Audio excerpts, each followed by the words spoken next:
Please could you introduce yourself, your role and the company that you're representing today? Yeah, sure. Hi, Ethan.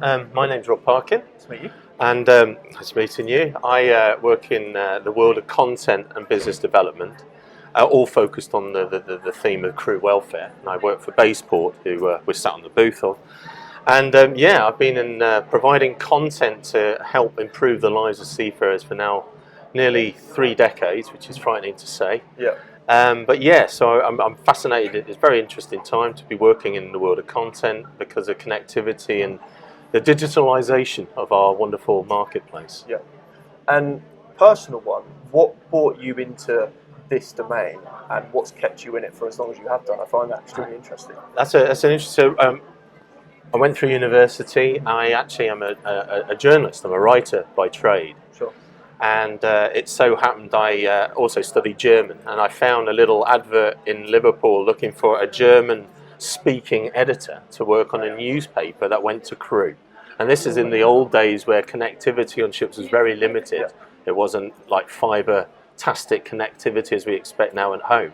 So it was a very short curated news service that I began a German editor for, and from then, so back in '99, I've grown and followed the German journey of technology improving and the role that content plays in improving the lives of seafarers. So it's an ongoing theme, really.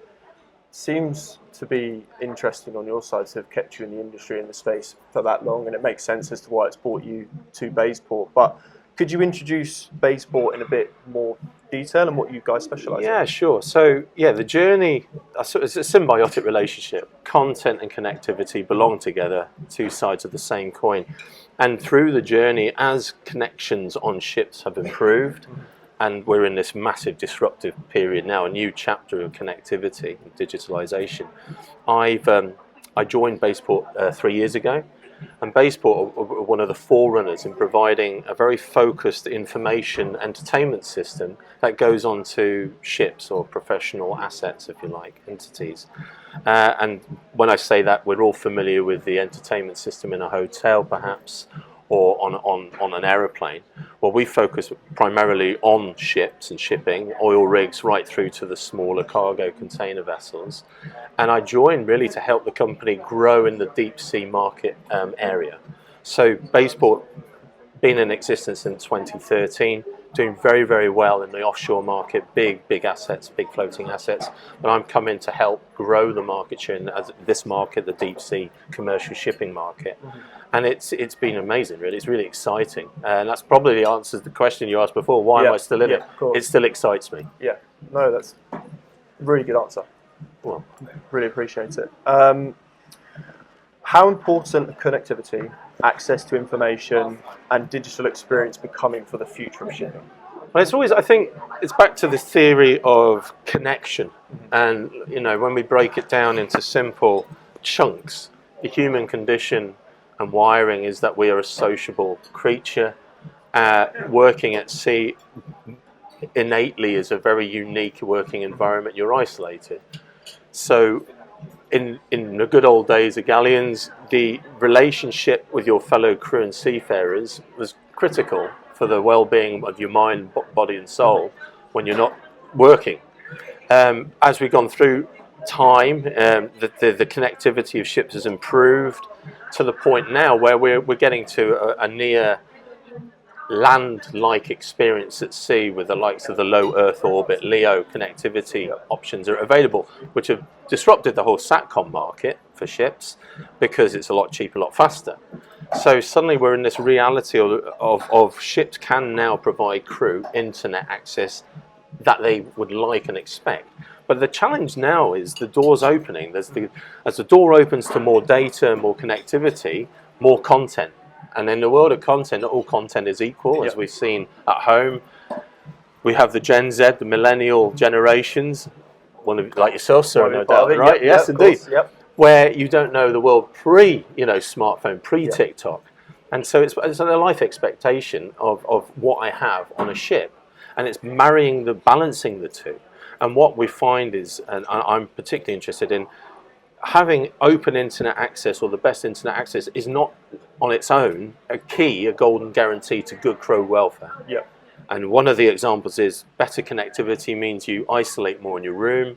That has a big toll on your social interaction, and more importantly, your mental health.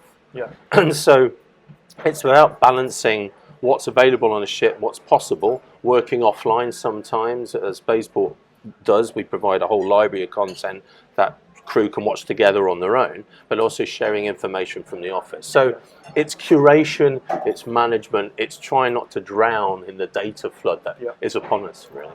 That makes sense. And I want to circle back to something that you mentioned in your last answer, that Bazeport are one of 4 in this space.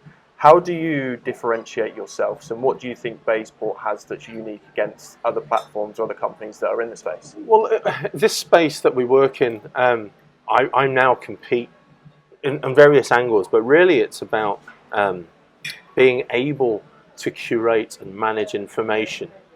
So because connectivity is so good now, the internet opens the door to everything, the web, the World Wide Web, the library of everything. Doesn't mean everything on the World Wide Web is equal or valid or worth watching, but we're not here to tell individuals what to watch or not what to watch, but having meaningful recreation time in a shipping environment, you want to bring the best available to the seafarer. And a lot of our clients, the ship owners, operators, managers, are trying to provide a counterpoint to internet access, or whether it's limited or unlimited, by also sharing worthwhile information, meaningful recreational information, and also information from the town hall, from the company itself. And that's where Bazeport specializes.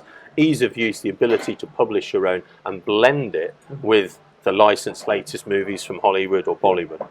Have you found Bazeport to be more relevant now, as you mentioned, with Gen Z and the younger sort of generation that are coming up and working on ships? Have you seen, especially over the last 3 years, I think, have you seen Bazeport being more relevant and more used by your customers, or maybe a bit more buy-in from ship owner operators? It's a great question, and to be honest, I don't know more relevant or less relevant. It's just the attitudes towards the internet and the interpretation of better internet access have changed.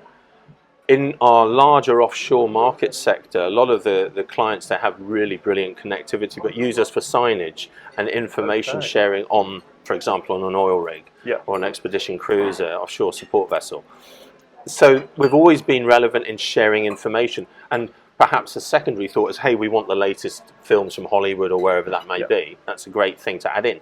In this deep sea merchant market sector, it's companies coming to an epiphany, really, realizing if you keep giving internet access as a price, anyway, cost, but when's enough? And we're in this really interesting time. So I work with a lot of clients who use our system, a lot of clients who are trialing it, and we're measuring the amount of access, and measuring what information is being watched. We're providing a sort of a report of the health of content consumption on board a vessel, and whether that's for entertainment, recreational information sharing, which then ultimately for the owner or the operator, my client, provides a meaningful report of the value of the service. So it's very subtle, but it's quite exciting because technology drives this forwards, you know. It does. And I've only been in this space now for 2 months. And one of the biggest things that I found quite interesting is the balance of technology being useful and advantageous, but it being an industry where I think it is still quite slow to adopt that tech. And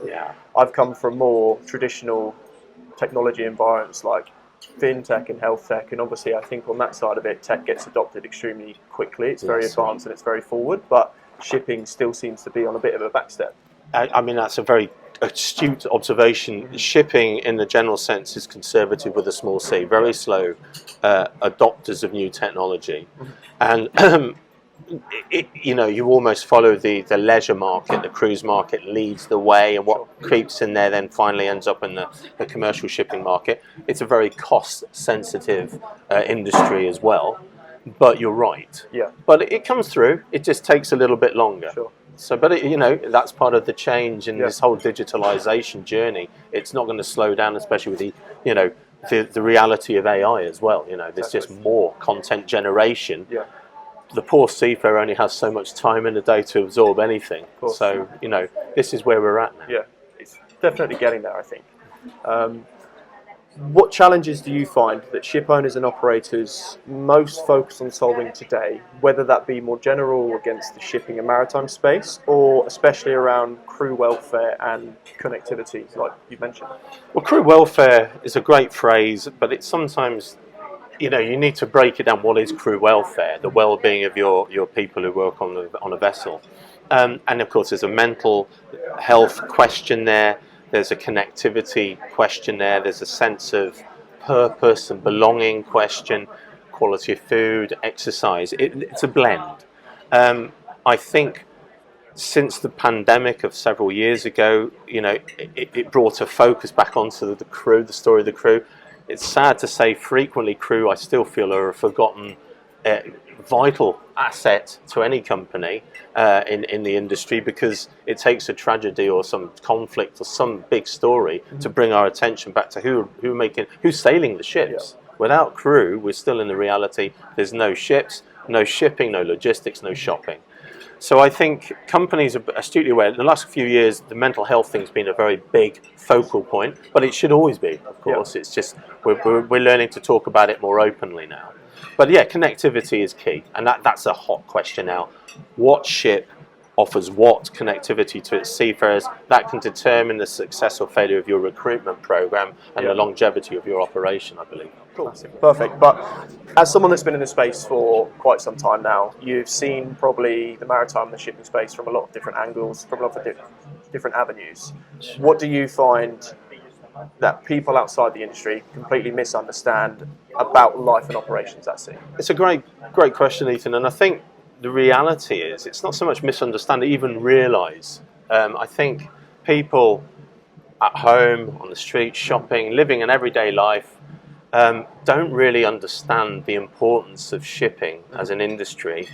Its profound effect to logistics and globalisation and the capitalist world we live in. I mean, put simply, no shipping, no shopping. Yep. You can't buy your bananas in your supermarket and the morning they're not being delivered. Our expectation of what's available has been built through shipping. And so to answer it, I think what we need to do is grow the awareness of what shipping is. It shouldn't always be born through a negative story, whatever that may be. We should celebrate seafarers, the 2 million seafarers around the world or so.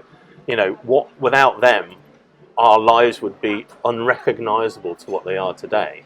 And so I think that's the biggest misconception.